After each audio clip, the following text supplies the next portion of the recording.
Граѓаните се којдневно да вршат притисок врз истражните институции и судско-обвинителската власт за неселективен и брз одговор за високиот криминал и корупцијата. Така најбрзо и најефективно ќе се врати довербата во системот, вели директорот на финансиската полиција. Ивановски смета дека државата мора и психолошки да влија, особено на државните службеници на локално ниво, за да го спроведуваат законот и врз оние локални мокници кои им се закануваат со реперкусии.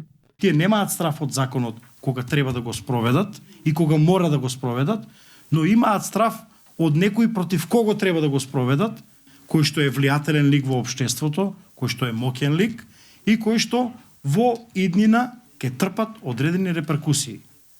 Тука е нашиот главен проблем.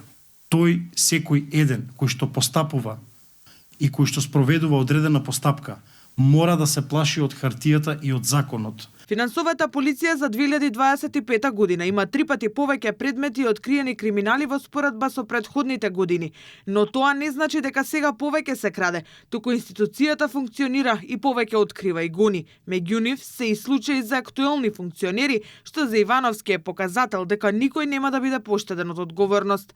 Преку личен пример и преку примери во општеството ќе докажеме дека секој еден може да биде процесуиран.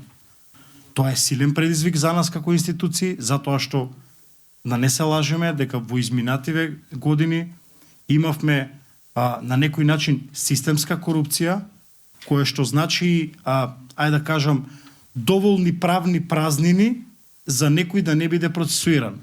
Во исто време, надлежните посочуваат дека јавните набавки се под еднакво плодна почва за висока корупција. Националната конвенција на Европската унија ќе има за цел законски да ги приближи институциите кои ќе треба да ги превенираат и спречат сите облици на криминал.